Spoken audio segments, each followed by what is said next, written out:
السلام علیکم ناظرین، میں ہوں آپ کی ہوسٹ مونا خان آپ کے شو ریئل پاکستانی کے ساتھ. اور آج کے ہمارے ریئل پاکستانی ہاکی کا ایسا چمکتا ہوا ستارہ ہے، اتنا بڑا نام ہے کہ میں اگر ان کے بارے میں بتاؤں، جب وہ ہاکی کھیلتے تھے اسپیشلی کپتانی میں تو بہت سارے انہوں نے میچز کھیلے بھی، ون بھی کیے، لیکن ان کے جو حریف ہے وہ بڑے ذرا ڈر جاتے تھے کہ اب تو بھائی گیم بڑا ٹف ہونے والا ہے. انہوں نے 1978 کا ہاکی کا ورلڈ کپ جو ہے پاکستان کے نام کیا تھا. اس وقت وہ اس کے کیپٹن بھی رہ چکے ہیں. جب میں کیپٹن کی بات کروں گی تو یقیناً آپ سمجھ گئے ہوں گے میں کن کی بات کر رہی ہوں. ون اینڈ اونلی ہمارے لیونگ لیجنڈ صلاح الدین صدیقی صاحب ہمارے ساتھ موجود ہوں گے. یہ جتنے بھی ایوارڈز آپ دیکھ رہے ہیں، یہ جتنے بھی کپس آپ دیکھ رہے ہیں، انہوں نے یہ سب پاکستان کے نام کروایا ہے. اور ان کو پرائڈ آف پرفارمنس ستارہ امتیاز تو مل ہی چکا ہے، لیکن انٹرنیشنلی اتنے جو ایوارڈز ملے ہیں وہ سب کے سب پاکستان کے نام ہے. تو آئیے ان سے بات کرتے ہیں، ان سے ملاقات کرتے ہیں صلاح الدین صدیقی صاحب سے.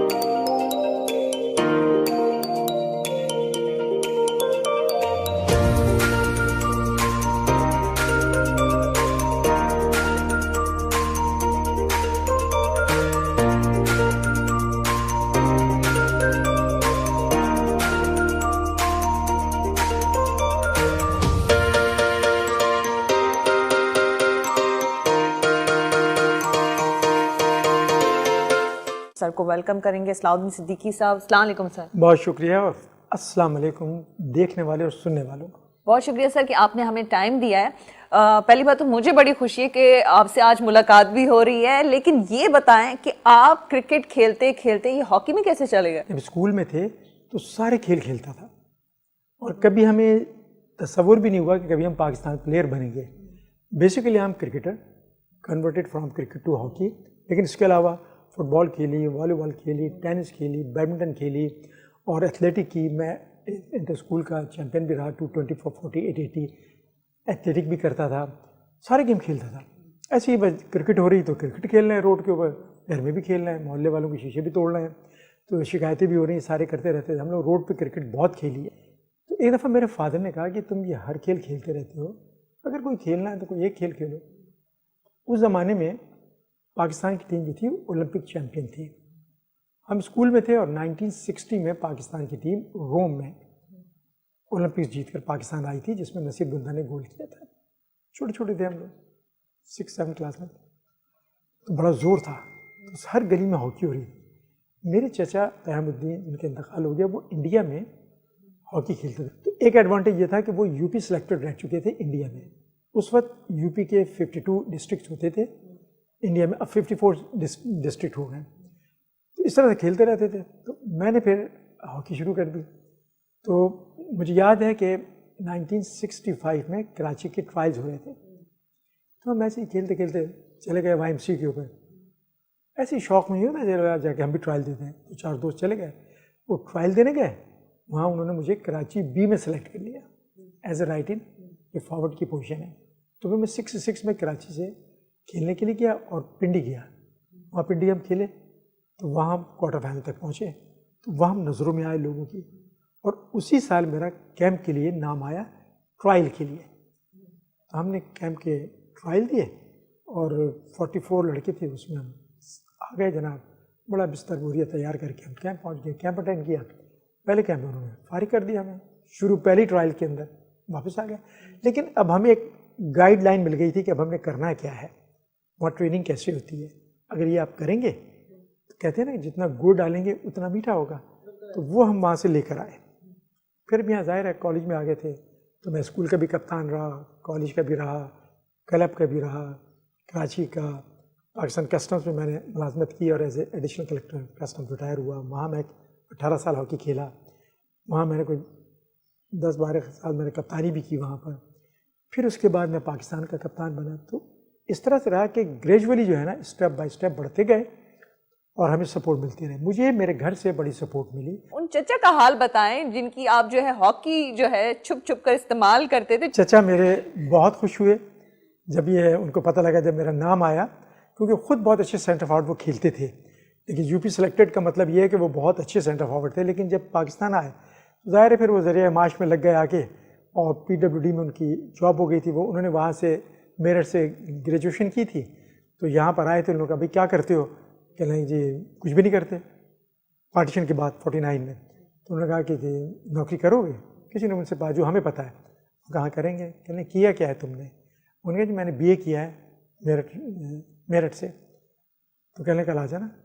چلے گئے اور ان کو PWD میں جاب مل گئی. جہانگیر روڈ پہ گھر ہوتے تھے ان کے, وہاں پہ گھر بھی مل گیا. تو اس طرح سے جو ہے ان کا, لیکن وہ پھر پاکستان آ کے اس طرح سے ہاکی نہیں کھیلے جس طرح وہ انڈیا میں کھیلتے تھے. یہاں کی جاب شروع ہو گئی, شروع کا معاملہ تھا, اور بہت سارے لوگ پاکستان آئے, بہت اچھے اچھے کھلاڑی تھے ہمارے جنہوں نے پاکستان میں آ کے کھیلا, بڑے بڑے نام تھے. جو کنٹینیو کر گئے وہ ٹیموں کے اندر آ گئے, جنہوں نے کنٹینیو کیا جو چھوڑ گئے نوکریوں پہ لگ گئے گھر کی مصروفیات میں تو وہ پھر رہ گئے. ہم کھیلتے تھے, اسکول میں تھے, پھر کالج میں جائے, کراچی میں کھیلتے رہے.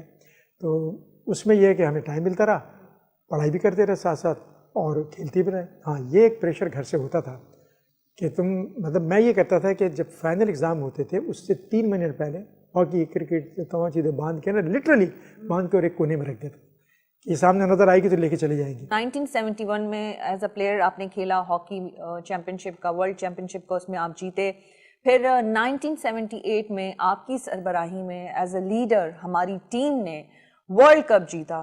تو سر میں چاہوں گی کہ ہمارے دیکھنے والوں کے لیے وہ جو واقعہ, جو ایکسپیرینس اور جو امیزنگ ایونٹ تھا تو وہ آپ شیئر کریں. اس کے لیے ہم نے بڑی محنت کی تھی, بڑا لگاتار ہمارا کیمپ لگا تھا, اور محنت کر کے جب ہم یہاں سے گئے تھے کراچی سے تو ایک تو سفر بڑا لمبا تھا ارجنٹینا کا. اچھا بڑے مزے کی یادیں ہیں اس ٹورنامنٹ میں. جب ہم پہلی دفعہ گئے ہیں تو وہاں پر ہم ٹریننگ کر رہے تھے, پریکٹس کر رہے تھے. تو جو اخبار نویس وہاں آ جاتے تھے, ٹی وی والے سب دیکھتے تھے نا, تو ہماری انہوں نے ٹریننگ دیکھی اور وارم اپ میچ دیکھے. انہوں نے ورلڈ کپ شروع ہونے سے پہلے جو ہے نا لکھ لیا, اخباروں کے اندر لکھنا شروع کر دیا کہ پاکستان ٹیم جو ہے وہ ہاٹ فیوریٹ ہے ورلڈ کپ جیتنے کے لیے, اب لوگ ہمارے میچز دیکھنے آنے کے لیے. اچھا ہمارے راؤنڈ میں ارجنٹینا کی ٹیم بھی تھی. پہلا میچ ہم کھیلے 7 گول سے جیتے, دوسرا میچ کھیلے ہم 5 گول سے جیتے, تیسرا میچ اسی طرح کوئی 6 گول سے جیتے, گولوں سے جیتے جا رہے تھے. اچھا جب ہم پہلا میچ کھیلنے گئے نا تو جیسے ہی گراؤنڈ میں داخل ہوئے وہاں لوگ بہت آتے تھے, تو سارا کراؤڈ جو تھا نا وہ ان کا تھا, ارجنٹینا کا. تو جیسے ہم پہلا میچ کھیلنے گئے نا تو کراؤڈ سے آواز آئی بگ اپ پاکستان. ہم پریشان ہو گئے کہ ہم پاکستان میں تو نہیں کھیلنے گئے, اتنا شور. انہوں نے ہمیں بگ اپ کیا, جیسے جیسے ہم گول کرتے رہ گئے بگ اپ پاکستان, بگ اپ پاکستان. دوسرا میچ ہم کھیلے بگ اپ پاکستان, بگ اپ پاکستان, جیت گئے. تیسرا میچ کھیلے بگ اپ پاکستان, بگ اپ. چوتھا میچ آ گیا ارجنٹینا سے. اب جب ارجنٹینا سے میچ آیا نا تو ہم میچ کھیلنے کے لیے گئے, جیسے ہی اندر گئے کہنا بگ اپ ارجنٹینا. اب لڑکوں نے ایک دوسرے کو دیکھا, ظاہر ہے میں کپتان تھا, مجھے کہنا سر یہ کیا. میں نے کہا بات سنو یار, خدا کا خوف کرو, ارجنٹینا میں کھیل رہے ہو, ارجنٹینا کے خلاف ہے, اب تک وہ تمہیں سپورٹ کر رہے تھے, آج ان کا میچ تو ظاہر ہے وہ اپنی ٹیم کو سپورٹ کریں گے, تو اس میں پریشانی کیا بات ہے. تو میں نے کہا بالکل اسی طرح جیسے کھیلتے ہیں اسی طرح اسی زور سے کھیلنا. ہم نے ارجنٹینا کے خلاف پہلا گول کیا, انہوں نے کہا بگ اپ ارجنٹینا. ہم دوسرا گول کیا, انہوں نے کہا بگ اپ ارجنٹینا. ہم نے تیسرا گول کیا انٹرول سے پہلے, وہ خاموش ہو کے بیٹھ گئے, کوئی آواز نہیں, پن ڈراپ سارا. وقفہ کے بعد میچ شروع ہوا. چوتھا گول جیسے ہم نے کیا کہتے ہیں بگ اپ پاکستان. وہ سارے کے سارے ہمارے فیور میں آ گئے. اچھا مزے کی بات یہ تھی کہ اس کے بعد سے لے کے اور فائنل تک بگ اپ پاکستان وہ کرتے رہے. میں آج بھی ارجنٹینن قوم کو سلوٹ کرتا ہوں کہ انہوں نے واحد نیشن دیکھی جنہوں نے اپنے ملک میں کھیلتے ہوئے اپنی ٹیم کے مقابلے میں پاکستان کو سپورٹ کیا, کوئی نہیں کرے گا. جرمنی کا میچ تھا انڈیا سے, اور جرمنی نے انڈیا کو 7 گول کیے تھے. تو ہمیں تو رات کو نیند نہیں آئی, ہم نے میٹنگز ہو رہی ہیں, یہ ہو رہا ہے وہ ہو رہا ہے, کہ 7 گول جرمنی نے انڈیا کو کیے, اور کل ہمارا میچ ہے تو اللہ رحم کرے, یہ تو بڑا مسئلہ ہو جائے گا, 7 گول بہت ہوتے ہیں. میں نے کہا اللہ مالک ہے, ہم نے اپنی اسٹریٹجی بنائی ہوئی تھی, ہم نے اس پہ عمل کرنا ہے, محنت کرنی ہے, محنت کیا. ادھر میچ شروع ہوا جرمنی کے خلاف. پہلا ہاف گول لیس ڈرا, دوسرا ہاف گول لیس ڈرا, کوئی گول نہیں ہوا. دونوں طرف سے اٹیمپٹ ہو رہے ہیں, پینلٹی کارنر میں مل رہے ہیں, ٹرائیے میں گول نہیں ہوا, ختم ہو گیا. اس کے بعد پھر 15 منٹ کا وقت اپنا ایکسٹرا ٹائم دیا جاتا. وہ ایکسٹرا ٹائم کا فرسٹ ہاف ڈرا,